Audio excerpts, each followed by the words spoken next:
Dakota Territory, 1884. The wind never truly stops out here.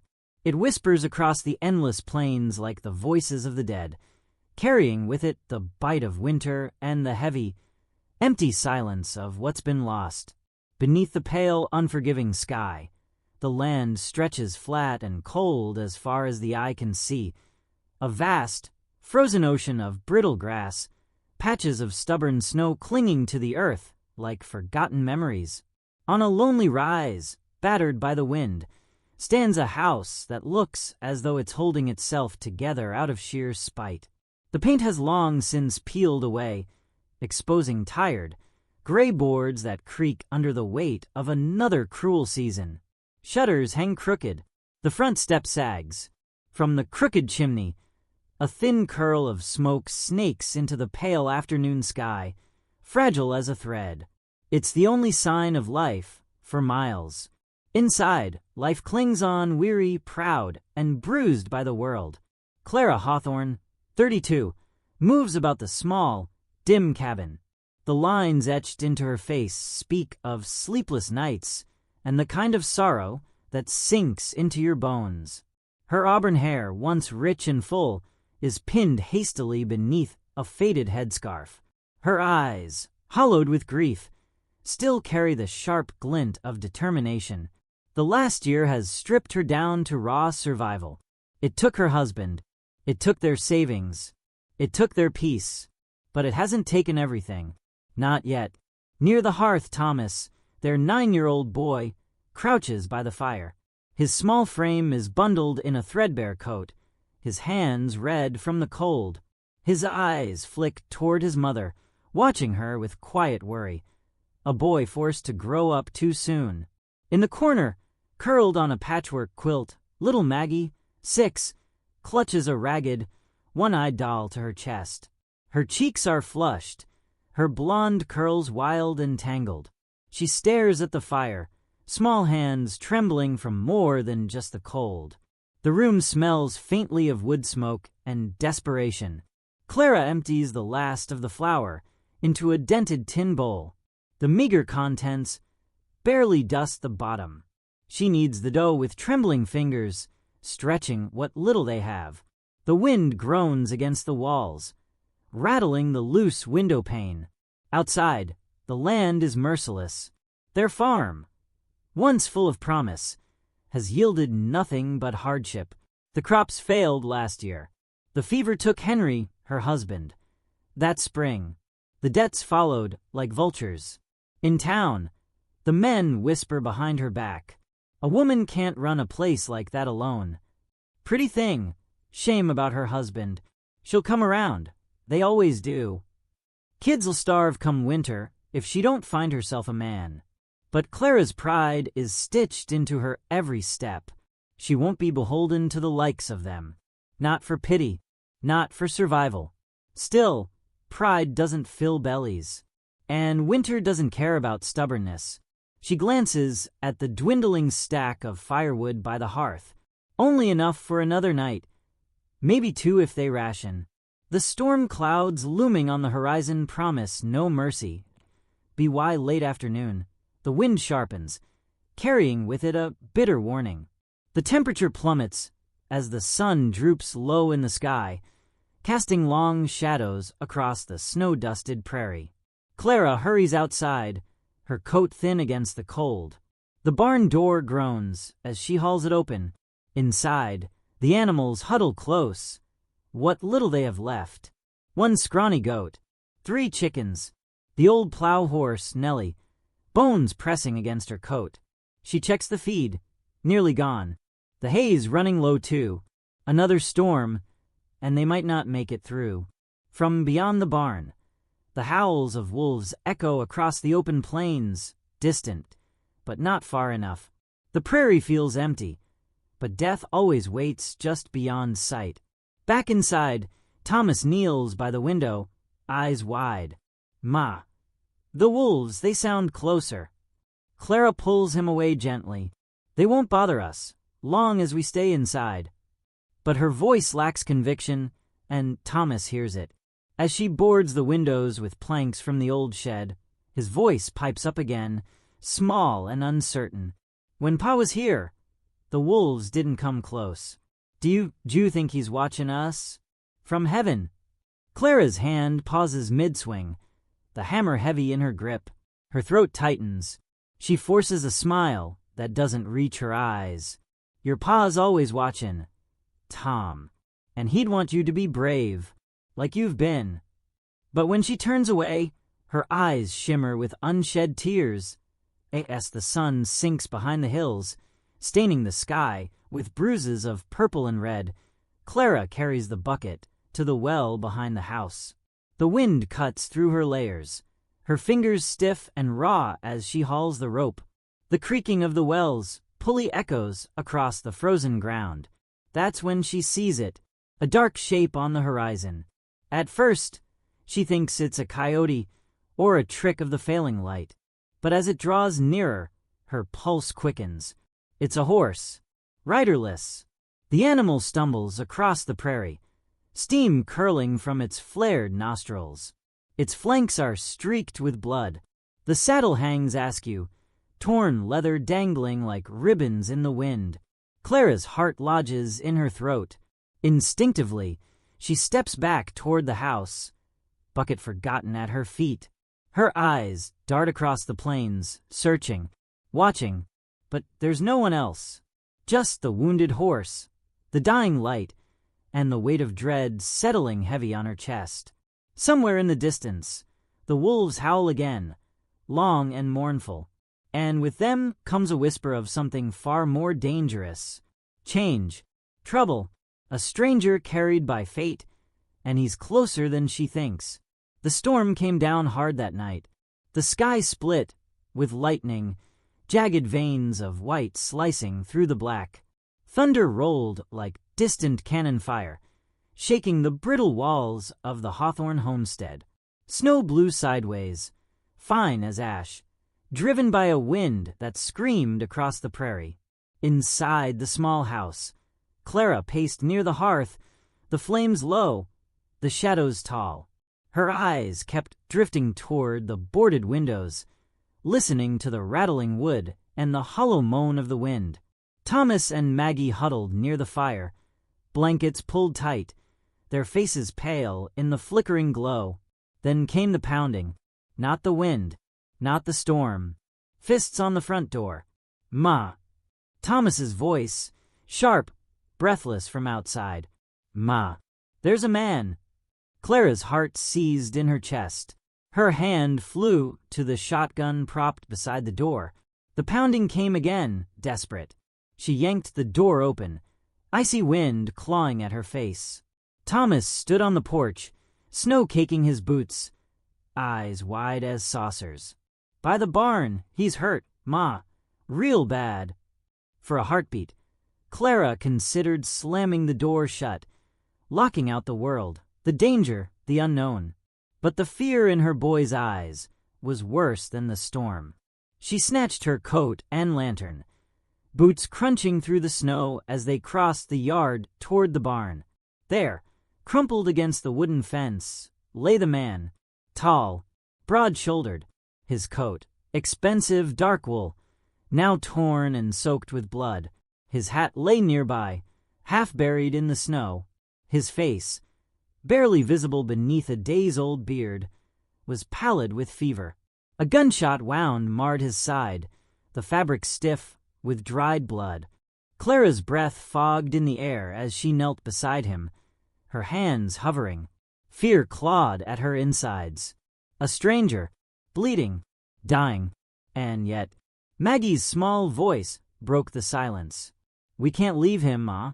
Clara's eyes flicked between her children. Thomas standing stiff with uncertainty, Maggie clutching her doll, her gaze solemn. The storm howled louder, snow whipping across the yard. The man groaned faintly, head lolling to the side. Clara's fists tightened. Logic screamed to leave him. The world out here wasn't kind to strangers, and strangers weren't often kind in return. But she wasn't raised to let a man die in the snow. Thomas, help me. They dragged him inside, grunting, slipping on the ice, hauling his heavy, half-conscious body into the warmth of the firelight. The stranger shivered violently, his skin clammy with sweat despite the chill. Fever burned bright in his eyes, though they barely opened. Clara's hands moved on instinct, her husband's old medical satchel tucked beneath the bed. Henry had been a doctor's apprentice before fate chewed him up and spat him onto the prairie. Clara had learned enough at his side to mend wounds to stall death. She cut away the ruined shirt, revealing the bullet wound along his ribs, angry festering, infection creeping in. With practiced efficiency, she boiled water, cleaned the wound, stitched torn flesh with trembling hands. Her jaw clenched as the stranger groaned, delirious, muttering fragments of speech. They took everything can't trust. Clara's eyes narrowed, working swiftly as Thomas hovered nearby. Maggie curled beside the hearth, watching wide-eyed. It wasn't just his fine clothes. His boots were hand-tooled leather, his belt silver-buckled. This man wasn't some drifting cattle hand, and yet, lying broken on her floor, he looked less like a threat and more like a man who'd been running from hell itself. Hours passed. The storm rattled the house, snow piling at the door. Thomas, curious and cautious, rifled through the stranger's coat draped over a chair. He pulled out a silver pocket watch, heavy, engraved with ornate letters. CW, a blood-stained letter slipped from the inner pocket, thick paper, wax seal cracked and ruined by blood. Clara plucked it from his small hands, eyes scanning the contents. The handwriting was neat, refined. The few legible words made her frown. Transfer of land. Legal rights remain with Mr. Whitmore, if anything should happen. And tucked with the letter, a stack of folded bills. More money than Clara had seen in years. Her pulse quickened. He rich. Thomas whispered. Clara's throat tightened. Or dangerous.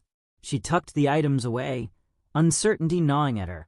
Outlaws didn't wear clothes like his, but neither did simple cowboys. And money like that drew trouble. Yet the feverish man groaned, caught in his nightmares. His face, beneath the stubble and grime, was rugged, handsome in a way that made her chest tighten unexpectedly, but hardened, too, like a man used to fights, to losses, to carrying secrets the days blurred together. The storm roared outside, the world swallowed by white. Clara kept the stranger alive, forcing water between his lips, tending the wound, sponging his burning skin. He drifted in and out, sometimes lucid, often lost to fever dreams. His voice, rough as gravel, muttered fragments that stirred her unease. Maggie, in childlike innocence, perched beside him, resting her small hand on his. She whispered lullabies, sang to him softly. Thomas kept his distance, eyes wary, protective of his mother and sister. But even he couldn't deny the curiosity clawing at him. Clara barely slept. Her pride waged war with compassion. Every moment beside the stranger fed her doubts, and something else she didn't dare name. At night, as the flames flickered low, she studied him. The lines at the corners of his eyes, the faint scars on his knuckles, the set of his jaw, proud but exhausted. A man running from something, or toward it. Who was CW? By the fourth night, the worst of the storm began to wane. The snow eased, though the air remained sharp as glass. Clara sat by the hearth, the stranger breathing steadier now. His fever had broken, though his body remained weak, battered. The children slept curled together on the rug. Then, the distant crunch of hooves over snow. Clara froze, her fingers tightening on the shotgun. More hooves, slow, methodical, deliberate. Her heart thundered in her chest. Through the frosted window, a faint lantern bobbed in the dark beyond the yard. Not the flickering light of a lost traveler. No, this was careful, searching, and whoever it was, they were looking for someone. The stranger stirred weakly behind her, a faint groan slipping from his lips. Clara rose, silent, the shotgun heavy in her hands. The storm may have passed, but trouble had only just arrived. The first thing Clara noticed was his eyes. Clear, sharp, no longer clouded with fever. The stranger! No, not just a stranger anymore. Sat propped against the headboard of her narrow bed, the morning light cutting across his face. His jaw was dusted with dark stubble, his expression worn but composed. Despite the exhaustion etched into his features, there was something steady there now. Calculating, watching. Clara hovered near the table, a bowl of weak broth trembling in her hands. "Where am I?" His voice was low, rough, but grounded. "Dakota Territory," Clara replied cautiously. "My homestead." A faint, humorless smile tugged at the corner of his mouth. "You dragged me in from the cold. You would have died. I might still." He winced as he shifted, hand brushing his bandaged ribs. His eyes flicked around the room, the boarded windows, the sparse furnishings, the two children peeking cautiously from behind the stove. For a moment, silence stretched between them. Then Clara set the bowl down on the table, voice steady but guarded. "Your watch, your coat, that letter." She met his gaze directly. "Who are you?" The man hesitated, not in confusion, but calculation, measuring her. Then, with a resigned sigh, he nodded. "Name's Caleb Whitmore." The words hung in the air like a shot fired. Clara's eyes widened, recognition dawning. Everyone west of the Missouri had heard that name. Whitmore, cattle baron, landowner, one of the wealthiest men in the territory. And, if the rumors were true, a man with more enemies than friends. "I was ambushed," Caleb admitted, shifting again with a pained grimace. "Men who want what I've built. Tried to put a bullet in me and bury the rest." His gaze hardened. They don't like a man keeping hold of land or power. Clara's heart beat faster. Her mind flashed to the hoofbeats from the night before, the lantern bobbing beyond the snow. Danger hadn't passed. It was circling that BY afternoon. The snow had settled into hard drifts, the wind sharp but quiet, the eerie kind of quiet that made your skin crawl. Clara stood at the window, eyes scanning the horizon. In the distance, specks appeared along the ridge, riders cutting slow, deliberate lines across the prairie. Caleb's eyes narrowed from where he sat, still pale but alert. "They're tracking me." Clara's stomach twisted. "They'll come here." He nodded grimly. "They'll assume I hold up somewhere. They'll want to be sure I'm dead, or finish the job." Fear prickled down Clara's spine, but beneath it burned something steadier. Anger, defiance. "You can't fight them," she said. "You're barely standing that." Caleb's lips curved in a wry, painful smile. "I ain't got much choice, do I?" The hours crawled.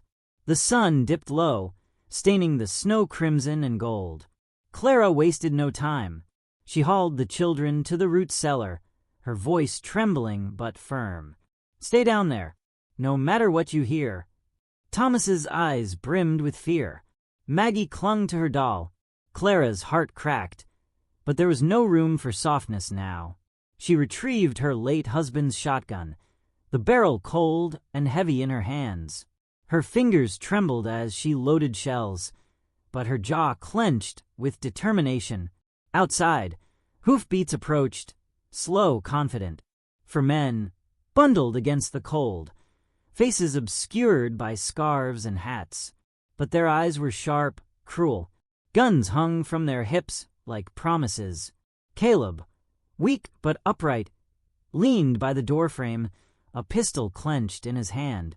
His movements were sluggish, pain evident, but there was steel in his expression. The leader, a wiry man with a jagged scar across his cheek, called out, "We're looking for a friend." His smile was thin, mocking. "Passed through these parts, but got himself a little lost." Clara stepped onto the porch, shotgun leveled, voice steady despite the pounding in her chest. Ain't nobody here but me and mine." The scarred man chuckled.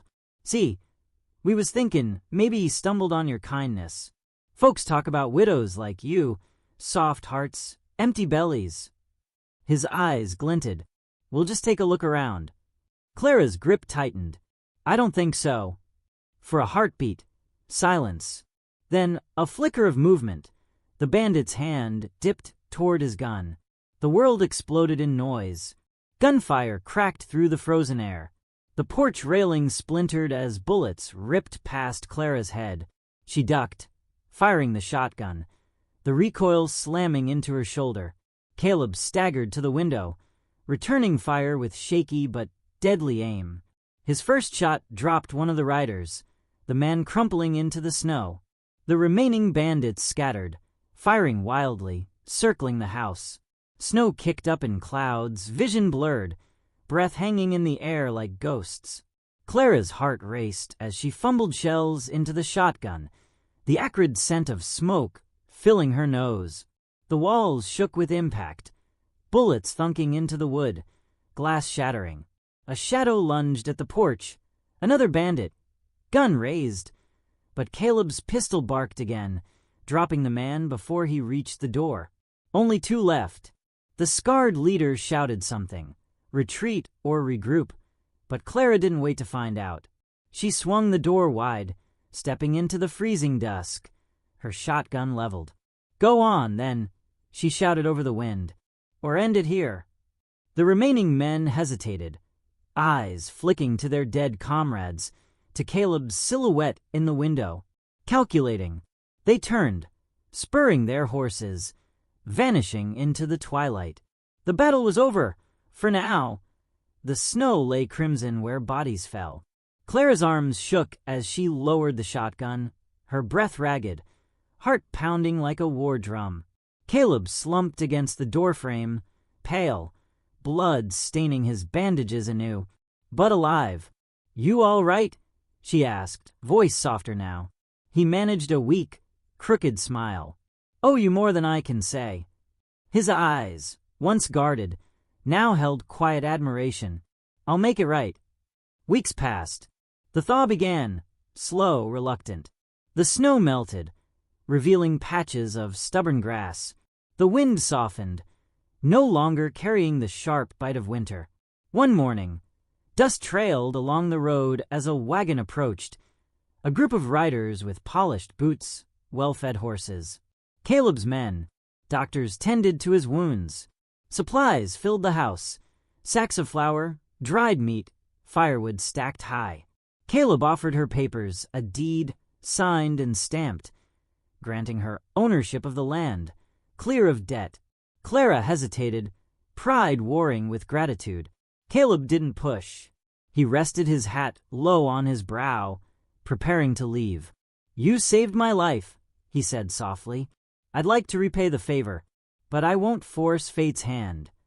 Their eyes lingered, something unspoken passing between them. Then Caleb mounted his horse, tipping his hat to Thomas and Maggie, who giggled shyly by the porch. "Maybe I'll see you when the grass is green." And with that, he rode off, a figure shrinking into the horizon. Spring crept across the plains. The house still stood, weather-beaten but stronger now. The land remained harsh, life uncertain, but hope flickered like the warm sun on new grass. Thomas and Maggie laughed, chasing each other beneath the wide, blue sky. Clara watched the distant hills, her eyes lingering where the trail disappeared, her heart quieter, but not empty. Sometimes it wasn't the storm that changed everything. It was the stranger the storm carried. Sometimes it's the stranger on death's door who leaves the greatest mark. If this story touched you, don't forget to like, subscribe, and share. Out here, every story counts. Out on the frontier, fate rides on the wind, and sometimes a single moment of kindness can change everything. If you enjoyed this story, don't forget to like, subscribe, and hit the bell icon so you never miss the next tale from the Untamed West.